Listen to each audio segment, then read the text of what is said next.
Hello everyone, welcome to episode 3, part 2. Last episode we made it where we can actually open up text files, and this episode we're going to make it where we can read those files and parse the data into the appropriate format so that way we can display it on screen.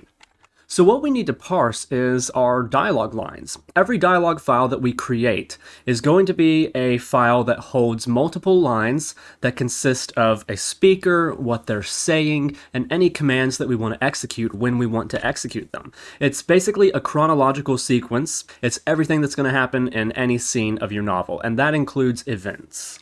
So as you might imagine, this can get kind of complex, so we'll need a decent parsing system to make sure that it can handle everything that we want to incorporate into these files, because there's going to be quite a bit. But before we actually get into that, why don't we take a look at what a dialog line will consist of? So this is a very basic overview of what a dialogue file would look like. We have our speaker and we have what they're saying. So we got Ellen saying something, and Sarah, and Ellen again. This is a very basic of what might happen. And this would just be as many lines as you want. And that file reader that we made a second ago, we see how it can pull out each one of these lines, and then we can easily get this information onto the screen by separating the dialogue from the speaker. And what you'll notice is with the dialogue, the way I like to do these files is I'm going to have all of the dialogue inside of quotation marks. That makes it easily identifiable and something that's quite easy to separate the data from each other once we actually get it inside the parsing system. Then we could take our dialogue files a step further by adding in commands, things that will execute logic in the scene once they're run. And you can see we have lines that can be just commands, and we can also append commands to lines that will have speakers and dialogues as well. So we can really place this stuff anywhere we want. Our lines will also be able to use special information, which I'm calling casting data, to affect the speakers and maybe other items as well. But we can see here that if we have Alex, but then cast him as another name, that's how we want it to function in order so that way he will appear as an unknown character on screen or whatever we're casting as. And we can cast them to themselves to have their own name and continue on from whatever their last cast name was.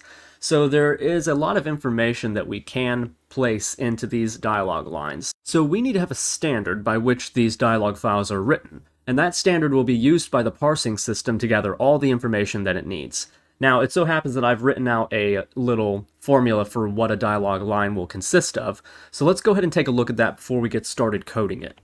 Okay, so this is the format, and it may look scary at first, but I can break it down pretty simple here so that way we'll be able to follow along quite easily. So first of all of our lines are going to have the same basic sections, 3 sections that compose what they're made of. We know that we had a speaker and we had dialogue, and dialogue is always going to be enclosed inside of quotation marks. So we know that this portion of the line represents the dialogue. And then anything, if we're including commands in with our dialogue, the commands are always going to come after the dialogue. So that would be right here. All of this is just our commands. Everything inside of squiggly brackets is something that's optional. And you'll notice that most everything is optional because I want everything to be something that you don't have to include. But this CA here just represents our command and any arguments that it will take inside of parentheses. And if we want additional commands, we can just add new ones by separating them with a comma and a space and adding more commands for whatever logic we want to run. That means everything over here is left for the speaker data and all that casting information that'll go into them. So N is just the speaker name, and that's all that we need in order to have a speaker show up on screen. So we could just have a speaker name followed by some dialogue and maybe some commands, or we could go in and use that casting function like N as some other character name, that's CN. So we could say that Ellen as girl would be using that casting information. We also have another cast we could use, which would be at, which would control their position. So we could say at our X value, which would be the horizontal position on the UI. If we set that to 1, then that would be the right side of the screen. Optionally, more squiggly brackets, we could include the Y coordinate rather, by separating it from the X coordinate with a colon. So if I say at 1, 0, that means at the bottom right of the screen.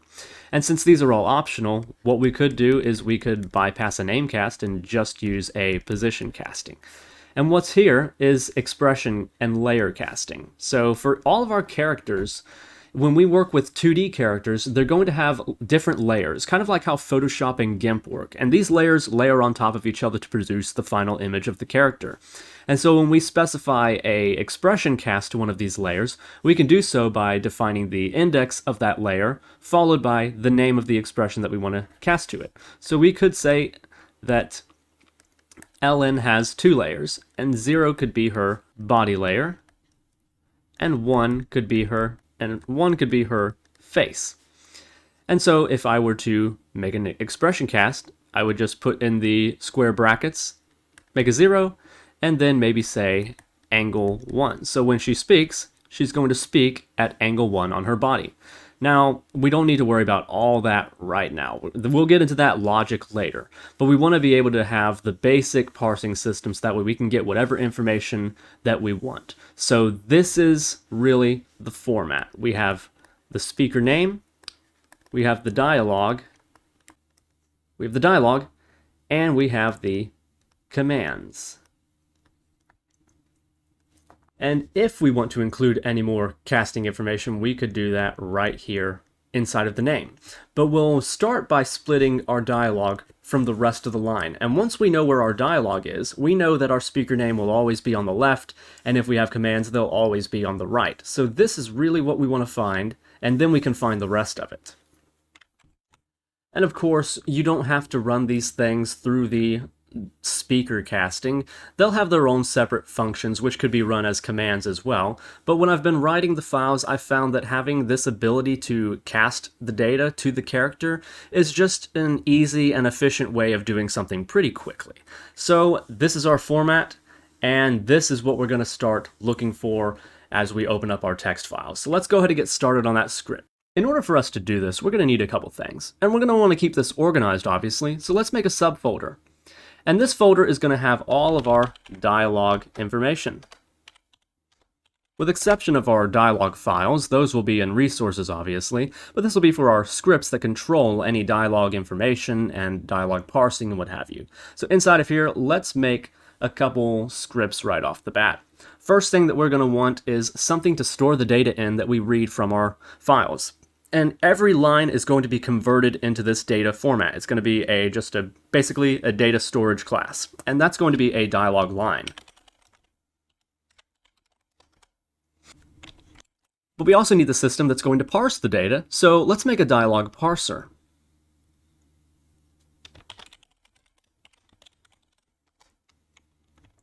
And with those two in place, we are ready to get started. So let's go ahead and open up both of those. Now, the first thing I think I'd like to do is I'd like to get all of our dialog system and visual novel code inside of its own namespace. That way, as we decide maybe we want to import this into a different project, we can do so fairly easily, and we don't have to have all the scripts communicate with each other or have access to each other without using the proper namespace.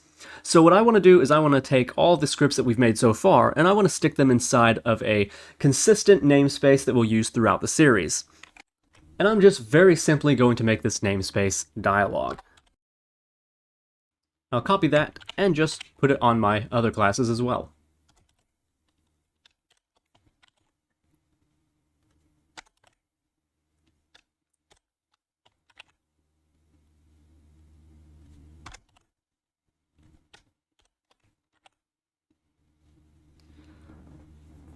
But I'm going to leave file paths out because that'll be something universal into the project. Now, as for our dialog line, I said that this was just going to be a storage container, so we can get rid of mono behavior and we can get rid of start and update as well. All we're going to need to do is store just the data that we extract from the line from here. In order for us to get that data, though, we need to have our parsing system up and running. So while we're working on this, let's also make one more script that's going to be our test parser, and it's just going to make sure, it's just going to handle make sure our scripts run right. And if you come into Unity, you might notice an error down here at the bottom saying that the namespace dialog system could not be found, and that's coming from our testing script that we set up earlier. And that's just because it's outside of the namespace. So instead, in our testing script, what we can do is just say using dialog, and that'll take care of the error.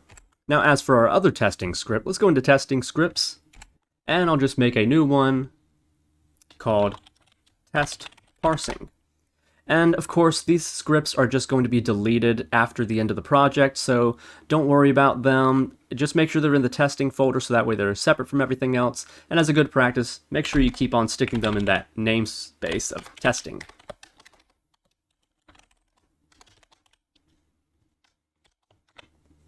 All this is going to do is just make sure that we can send something to our dialog parser and make sure everything's running as we're coding it so we know that we're doing everything right. Now, in order for us to do that, we're going to need ourselves a file to load up and send it over to our dialog parser. But we'll hold off on the file right now and we'll just stick to one line. So let's make ourselves a line in start called line and set this to some sort of dialog line. So we'll have our speaker and then inside of quotes, and when you're working in a string, if you want to put quotes inside of a string, just make sure you escape the characters, that way they don't close out the dialog or the string there. And we'll just put dialog goes in here. There. So there's our very simple line, and we'll wind up passing this right into our dialog parser. So speaking of that parser, let's go ahead and step right into it. This also is not going to be attached to any object, so we can remove mono behavior there, and we can remove start and update as well. What we are going to want is a public static function that we can access from anywhere and use that to parse a line. We want to make sure that it returns that dialog line class that we had earlier, that we just created. So dialog line, and we'll say parse. And what we'll pass in is what I'm calling a raw line. It's just the string that is straight from the dialog file. Okay. As we get started here, how about we let ourselves know that we're actually parsing something? Let's go ahead and make a debug.log and just tell ourselves that we are parsing a line and followed by the line that we are currently parsing, which actually is raw line. Pardon me. Alright, so our first step is we need to divide the line between those three separate parts, the speaker, the dialogue, and the commands. And we don't always know that any of them will actually be in a dialogue line, so we need to examine it and see what's actually present, and only populate those variables inside of our dialogue line class. And we can do this by splitting our line into three separate strings, which represent the speaker, the dialogue, and the commands. Let's hop into our dialog line and just go ahead and make ourselves those fields. Great. And we'll actually change these to be different data types later, but for now, let's keep it simple and keep them strings. Back in the parser, let's go ahead and get these values. So we're going to make a new function that's going to grab those, but it's going to be private and static, and it's going to be called... We're going to make it rip the content, but what this is going to do is it's going to return us all three of those values. So we'll make a tuple with 3 strings. So that way we get 3 values back. And we'll call this rip content with our raw line. And let's go ahead and define those.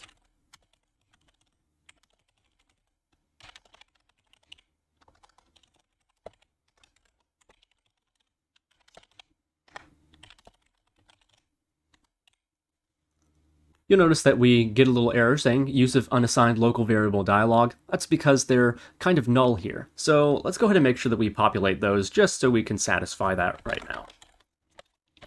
Okay. So we pass in our line to this rip content function, and it's going to separate everything into these 3 fields and then pass them all back, at which point we can populate our dialog line and create it using those values. So let's make that available to us. Let's make a constructor for the dialog line that will do just that.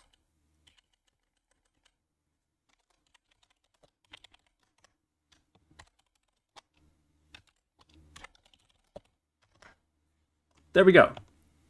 And that was one time where the autocomplete in Visual Studio actually really worked in my favor. That was pretty nice. So let's go ahead and grab those values. Let's say string speaker, string dialog, and string commands equals rip content from our raw line. There.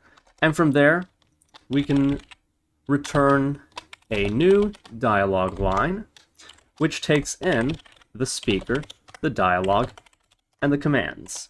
So that will get us our new dialog line with all that content. But essentially, we have nothing yet. All we have are blank fields, and that would get us nothing because we have done nothing with our raw line. So let's go ahead and start the parsing process. And it's really not going to be that difficult. Let's just follow along with me. I'll explain everything, and hopefully it makes sense as we go along. But I'm going to try to explain everything as good as I can and provide good examples along the way.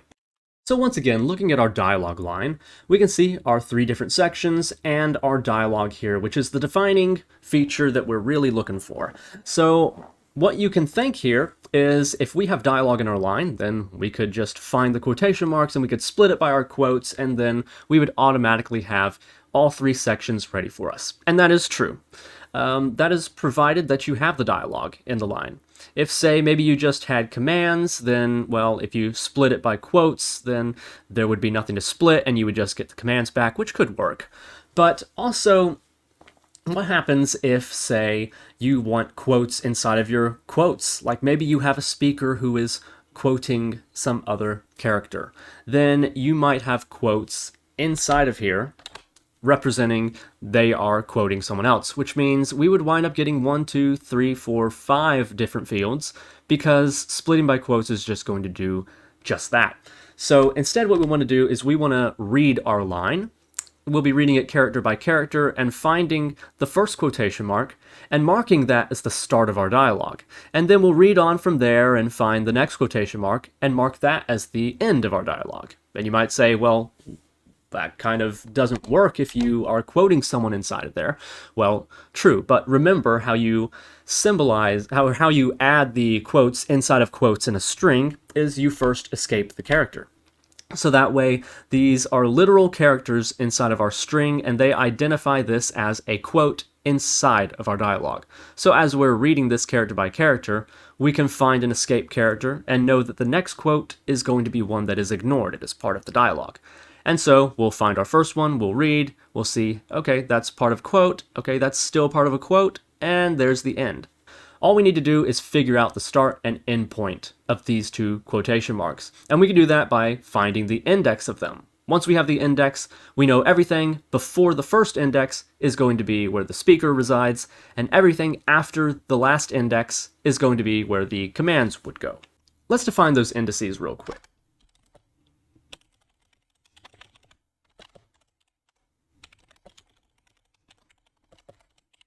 We want one for both the dialogue start and the dialogue end. And like I was showing earlier, if we have quotes inside of our quotes, then we want to make sure that we know which ones are being escaped. So let's keep track and see if our next character is being escaped or not. By default, we'll set that to false. And a good way of thinking about escaping characters is just like we did in our test parsing. When we were adding these quotes inside, by preceding it with this backslash, we are escaping these quotes, essentially making them a literal character inside of the string.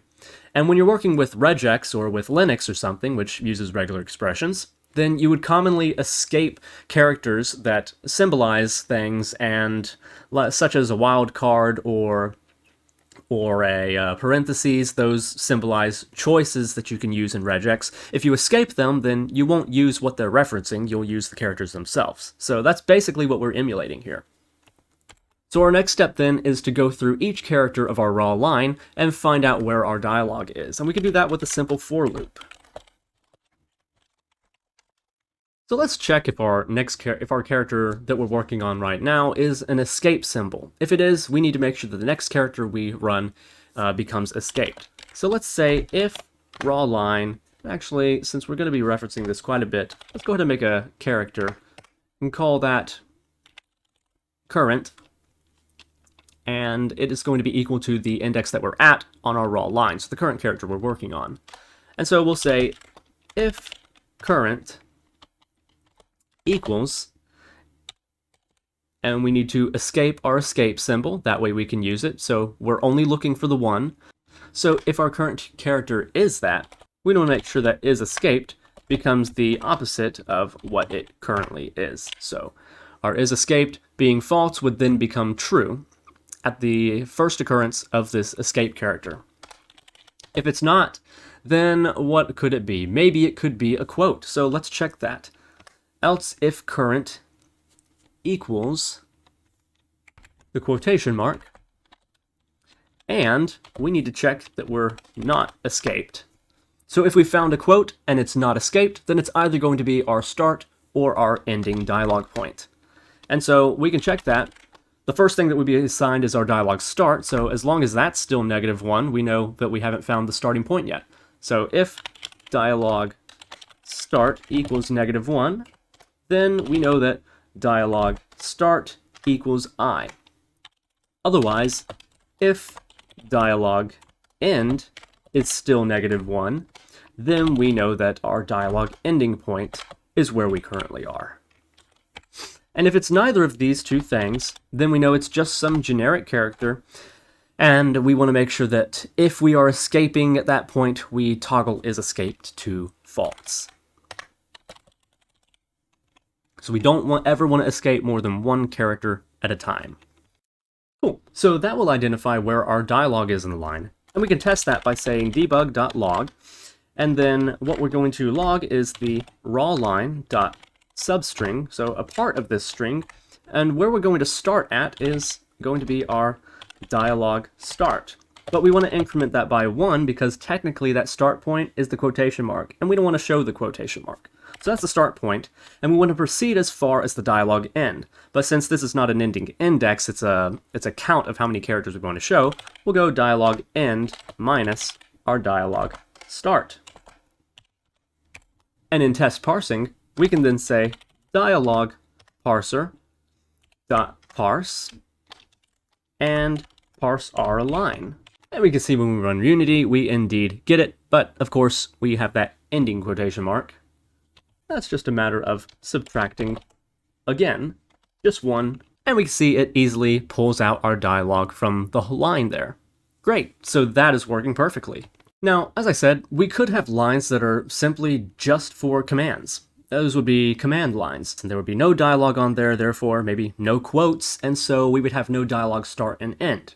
So if we still want to pull the commands, then we need to look for a command pattern.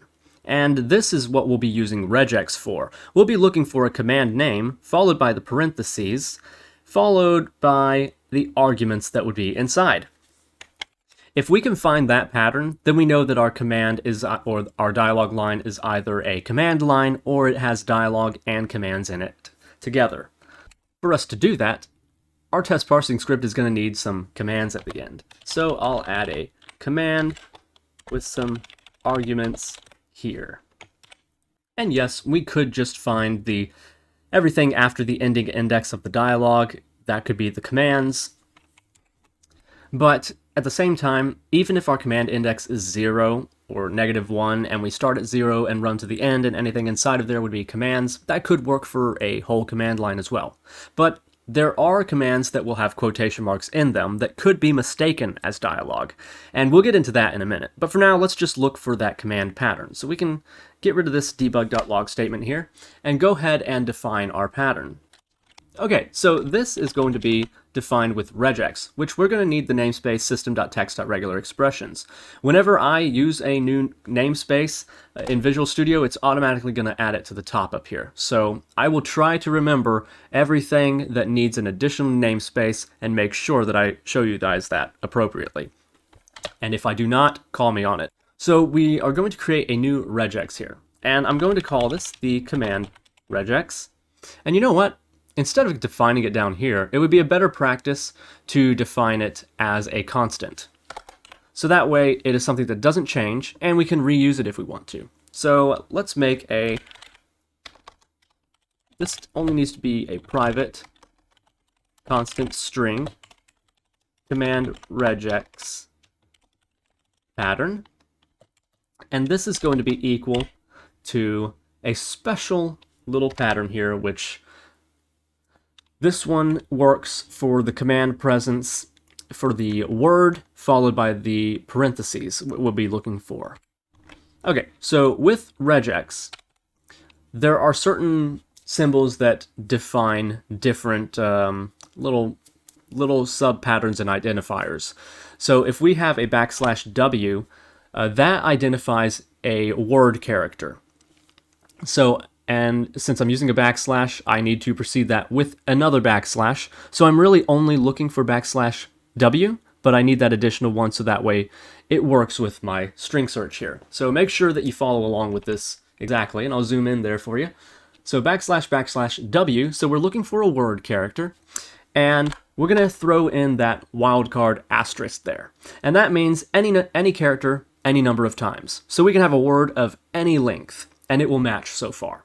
But we only want to match it until we find white space, because if we have white space and we don't want to capture multiple words, we don't want to capture dialogue, maybe you have parentheses somewhere else inside of your dialogue, if we don't look for white space between the word and the parentheses, then it's going to capture all kinds of things that it doesn't need to.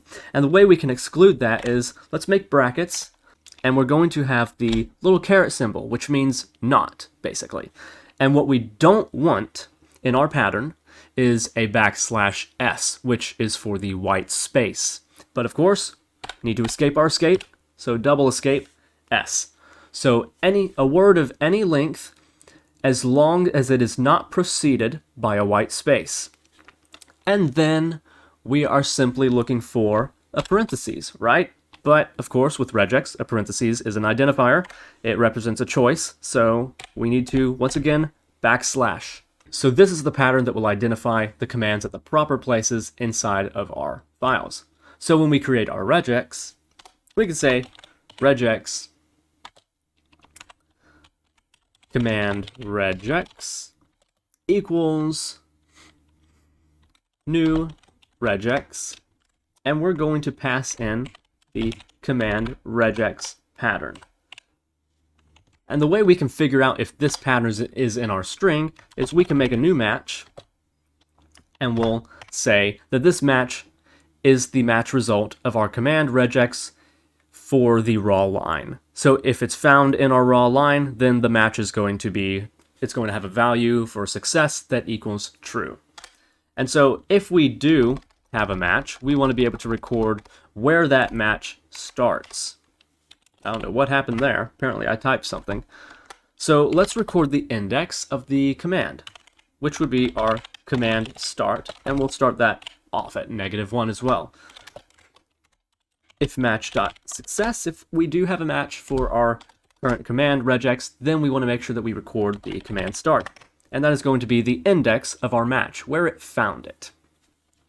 And so if we do not have dialogue at this point, if we have found a command and we do not have dialogue, we can just straight up assume that all we have is a command line, we don't have dialogue, we don't have a speaker, and we can return everything as it is. So we could return a tuple with an empty speaker, an empty dialogue, and then our raw line, and maybe trim off any excess white space if it's there, because we know this whole line consists of nothing but commands.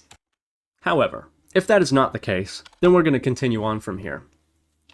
So if we've reached this point, then we know that one of two things has happened.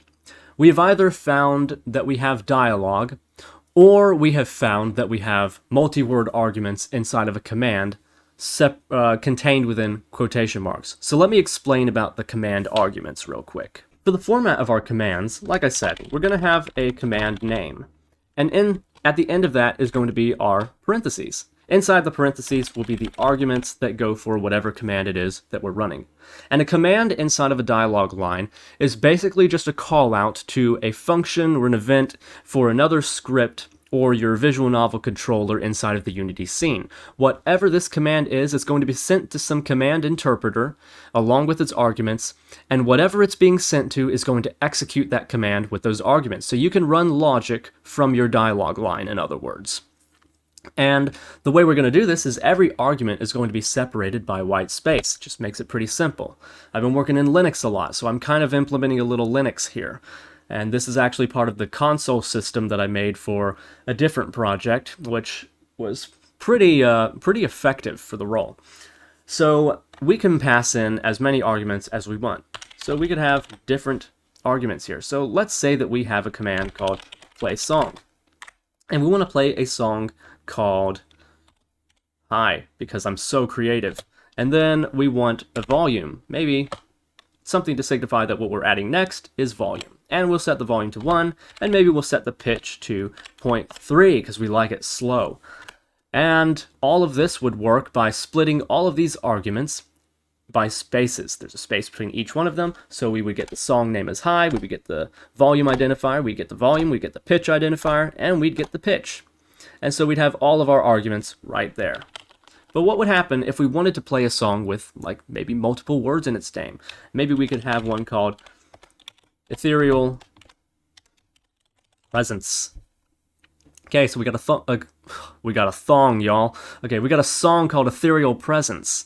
However, there's a white space in here, so obviously what's going to happen is these are going to be treated as two separate arguments, so that's not going to work. The way we can get around that is by encapsulating them within quotation marks.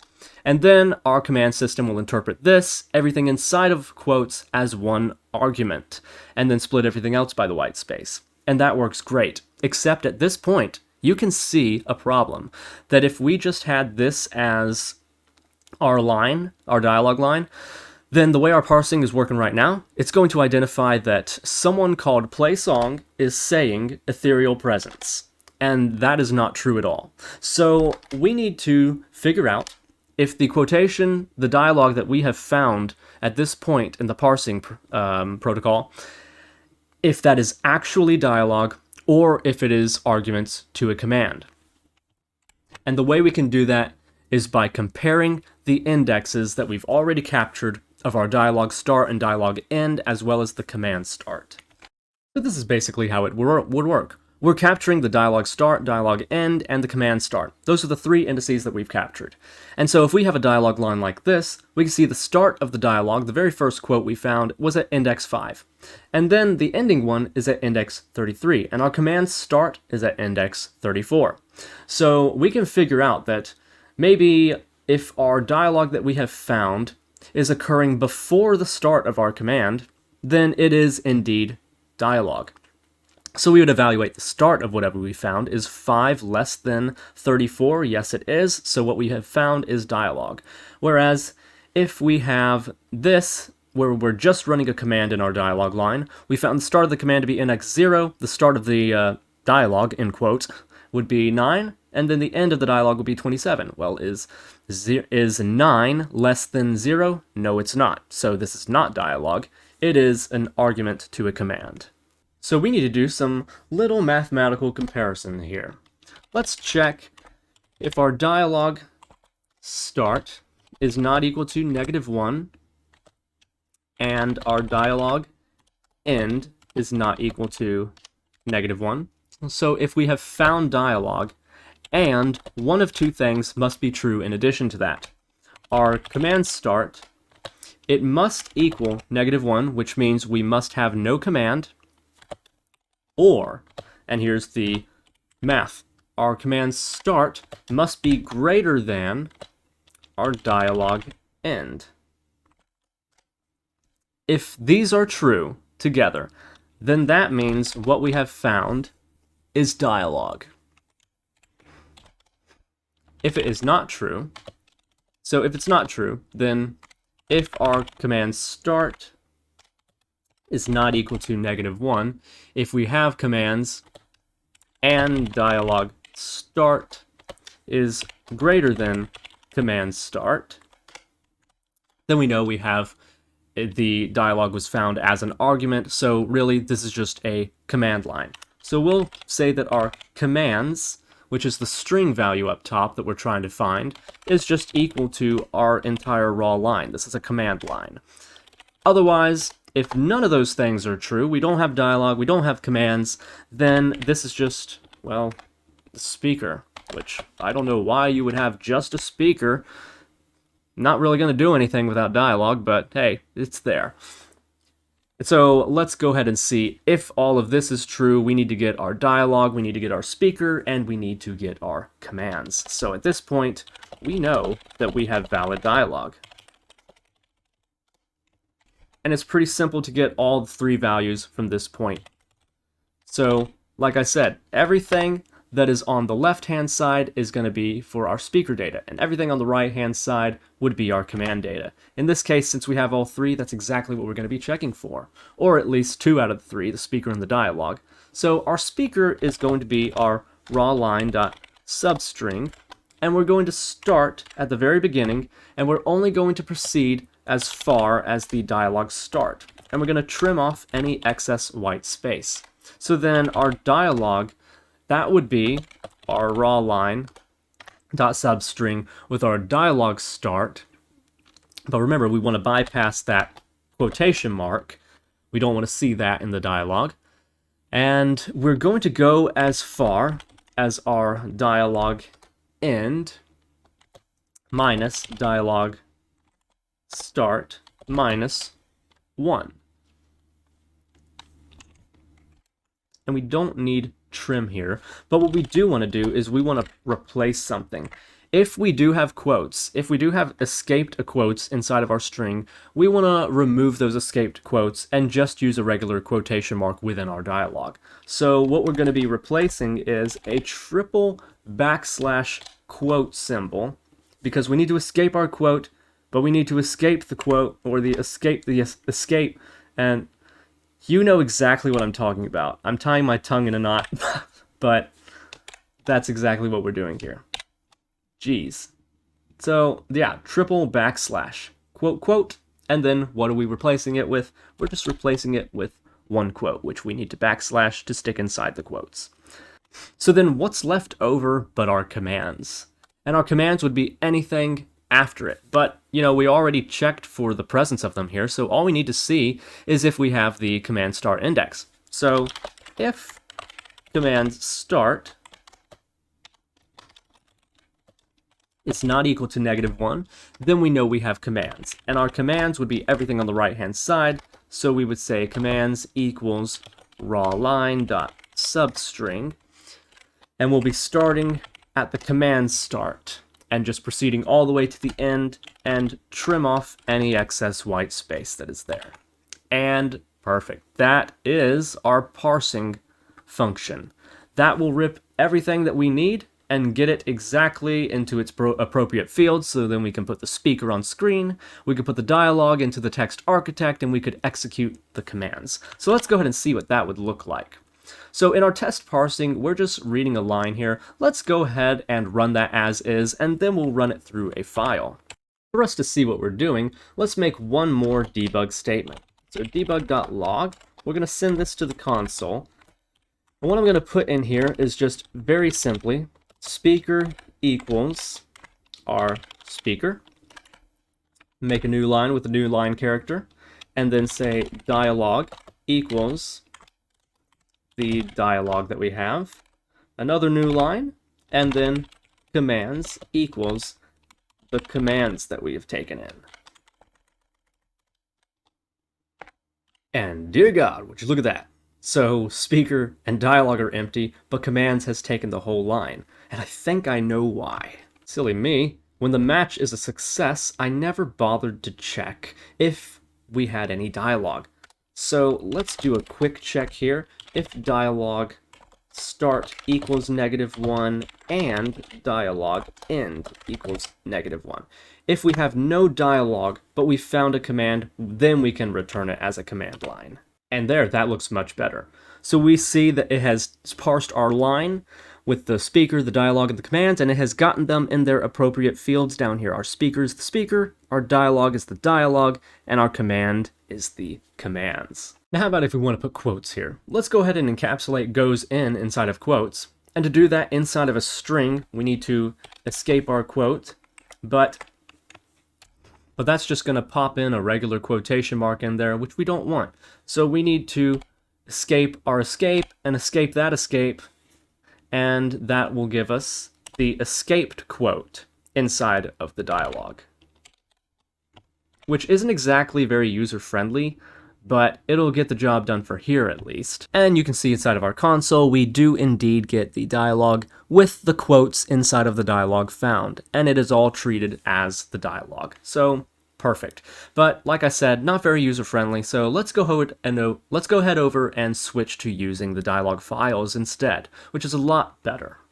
So I've got a test file here in our resources folder, right outside of the dialog files, and we'll load this as a text asset using the methods that we've tried in the previous video.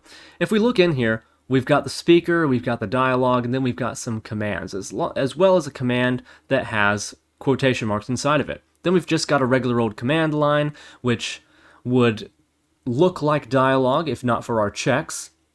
Then we have quotes inside of our dialog, and then just another long dialog line. So let's see how it handles all of this. We need to get it to read this first of all. So I'll replace this void with a new function called send file to parse. And I'm going to grab the list of lines from the dialog file that we have. And we'll make a serialized field, private text asset file, and say list string lines equals file manager dot read text asset along with our file. But if we really want to do it properly, like we'll do for our dialog files, we'll load that from assets instead. So all this file is going to be, if we look in Unity, it's called test file, and it's directly inside of the resources folder. So I will just go ahead and pass in test file, and it should be able to read that directly from resources. And then I will go ahead and send this to the parse. Since I've got that as its own function, I'll actually put that in there, and I'll say send file to parse on start. And then what we're going to do here is for each string line in lines. So it'll say dialog line right there. DL equals dialog parser dot parse line. And that's going to parse each one of our lines and send output to the console. Right off the bat, I get a whole bunch of lines here, and you notice that we got some empty ones. We don't actually want to parse the blank lines here, so two ways we could go about doing that. We could either, through our read text asset, specify to remove the blank lines, and that would work. Or we could run the check inside of here and say if line equals string.empty, then just skip it and continue on to the next one. And with that in place, we get a much more condensed version because it's only getting the lines that have the logic on them. So we parse the first line, which had John saying hello world and then all of these commands. And yes, we get the speaker as John, we get the dialogue as hello world, and we get the commands as the commands, even with the quotation marks in there. Next line was just a command with the argument inside of quotes, and of course we get speaker is nothing, dialogue is nothing, but the commands as the command. And it works with the quotes as well. We got speaker world, then hello quote here right back at you. Parsing narrator for that final large line, and we get narrator, and we get the large dialogue there, and then all of the commands. So we can see our parsing system is working perfectly. And now the only thing to do is to make it where we can send this to the dialogue system and get it to show up on screen. But I'm going to cut this episode off right here because this has gone on long enough.